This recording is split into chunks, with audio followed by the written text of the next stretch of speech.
आपको बता दें कि कांग्रेस के द्वारा नरेगा को लेकर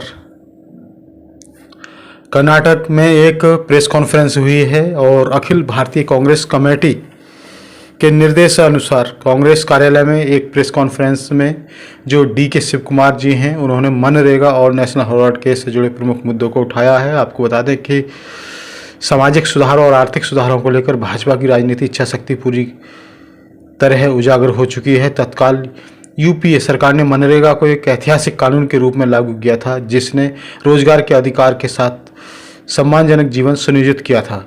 सभी जो गरीब शोषित तबके के मजदूर थे, उनको एक जीविका सुनिश्चित की थी और मनरेगा से जो गरीब शोषित मेहनतकश मजदूर हैं वो अपना पेट भरण पोषण कर रहे थे अच्छी तरह से। लेकिन अब क्या है, इसे मोदी सरकार ने चेंज कर दिया है। तो इसी को लेकर सचिन पायलट और के शिव कुमार आप देख रहे हैं वीडियो में कि वो प्रेस कॉन्फ्रेंस कर रहे हैं और क्या कह रहे हैं। सबसे पहले तो उनकी पोस्ट पढ़ लेते हैं। ये लिख रहे हैं, अखिल भारतीय कांग्रेस कमेटी के निर्देशानुसार आज कर्नाटक कांग्रेस कार्यालय में आयोजित प्रेस कॉन्फ्रेंस में उप मुख्यमंत्री व प्रदेश अध्यक्ष के शिव कुमार जी के साथ मनरेगा और नेशनल हेराल्ड केस से जुड़े प्रमुख मुद्दों को उठाया।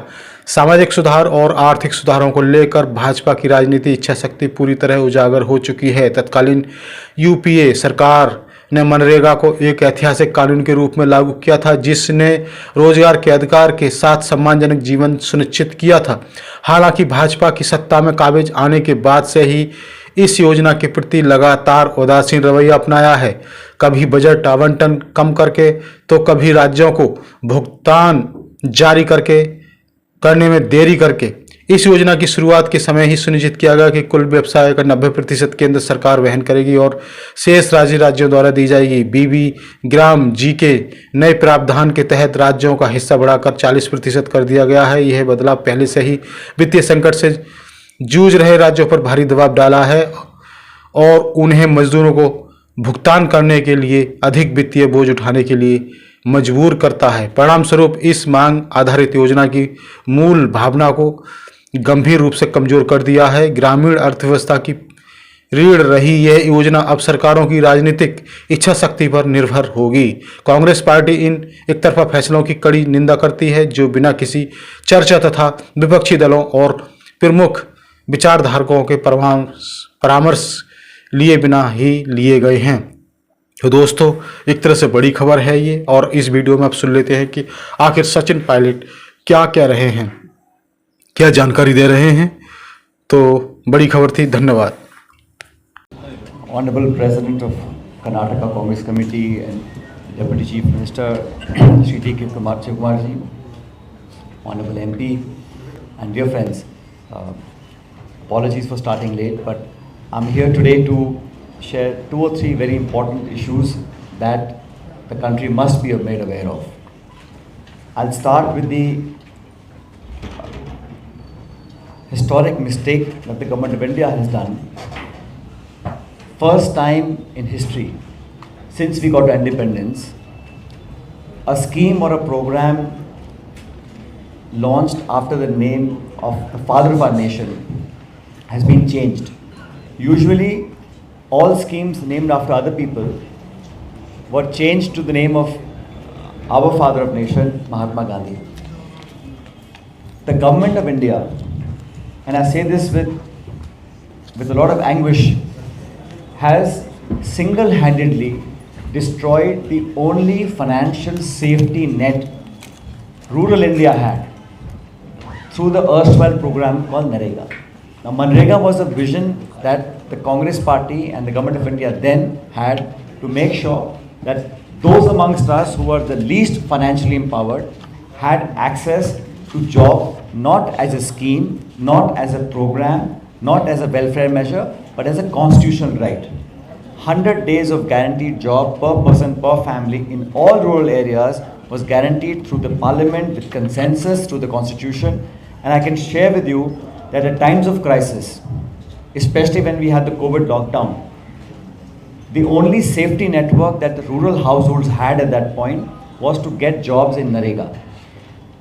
Manrega, as we've called it now, has been repealed without any discussion with the state governments, with the stakeholders, with civil society, and the way the parliament was used to display the brute force of the majority and push through a legislation which was not referred to the standing committee, changing name and in a way dishonoring the father of our nation, I think has happened for the first time.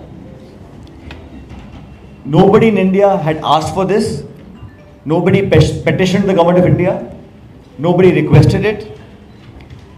The idea is a systematic attack on the livelihood chances of those amongst us who have the least.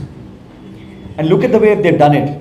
If you look at the bill that has been passed, earlier it was a demand-driven scheme. Now it is overly centralized. The government of India will decide what works have to be done at what point. We had empowered the Gram Sabhas. Mahatma Gandhi said, Swaraj, people should decide where the pond will come up, where the road will come up, and where the school will be built. These physical works were done by people by the approval of the Gram Sabha, a demand-driven exercise where one could ask for any sort of development for infrastructure of the physical nature.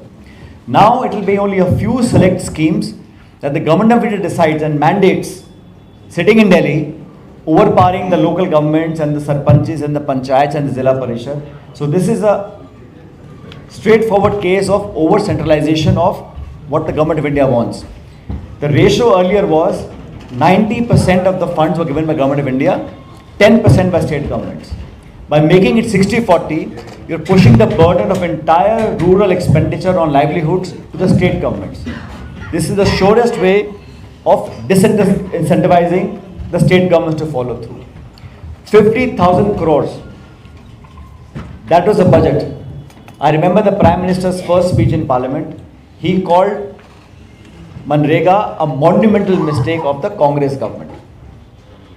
11 years, the BJP government did not have the political capital or the will to shut down this scheme. And look at the timing of this scheme. They did not do it before Bihar elections because he understands that Bihar is a rural state. A lot of people depend on the Manrega for their livelihoods. Now they've decided, we will decide which 2 months you will not work at the sowing or harvest season. The idea was to create competition in the labor market in rural areas. If the labor or the farmers have work to do, people will pay more money for them to come out. This healthy competition has been driven away. The point I'm trying to drive is that here is a solid example of how this government has worked against the interest of those who are the most marginalized. They're helping corporate India, they're helping a handful of people to amass national resources at government's expense. And here a scheme which was appreciated globally. There is no other country in the world, there are 200 nations on the globe, no other country had a Employment Guarantee Act through Parliament as a constitutional right. They've repealed that today. And the way it is done, the reasons given to change the name of the scheme, and the fallacy being propagated is that we have increased from 100 days to 125 days. Government of India will decide what are the rural areas. It is not extended to all areas. So this scheme, that was a constitutional right of poor people to get 100 days of labor as a right. Rights-based approach has been deleted and a centralized mandated scheme, which is only a scheme. It does not remain a constitutional right anymore. This has been done, I think, primarily because Government of India and the Prime Minister believe that by propaganda, by marketing, by showing off its achievements on paper, they can somehow mitigate the sentiments that are in rural parts of India. I had the chance to work in this Department of Rural Development and Panchayati Raj in Rajasthan government. And I know during COVID times, we pushed the administration and we reached up to 50 lakh labor days per month. Now, by making it more bureaucratic, adding obstacles by paperwork and sanctions, mandating from New Delhi what has to be done, a pure example of no discussion, no consultation, only the objective is that any scheme named during the UPA government's time has to be changed. And changing names is something that the BJP does in almost all states and even in Government of India. So I think civil society, all stakeholders have universally condemned this move. This was unwarranted, and the Congress party has taken a very strong view on how to oppose this. We are meeting, the Congress Working Committee is meeting on 27th in New Delhi. We will decide how to take this forward. Already, not just the Pradesh Congress Committee in Karnataka, but all over the country, we are with the poor people. People of India deserve the right that we had given to them. And in absence of any other formidable scheme that the government has, this was the only lifeline for millions and millions of people. 12 to 15 crore people today face a problem when they have a natural calamity or a drought or migration. All these issues will multiply and add stress to the rural foundations of India. Instead of strengthening it, instead of making it more resilient or more effective, they have unilaterally, without discussion in parliament, without consulting state governments, imposed the burden from 90-10 to 60-40 as a new ratio, deciding everything from New Delhi, mandating what they feel are schemes to be done, disempowering the Gram Panchayats and making the local bodies even more ineffective. This is the net effect of this change that they have done. It is highly condemnable, and not just the Congress party, the entire opposition. The India Alliance stands united, people of India stand united against this move, and in the time to come, we will put all pressure possible to make sure that the government rolls back this hurriedly passed bill that they have now passed in Parliament.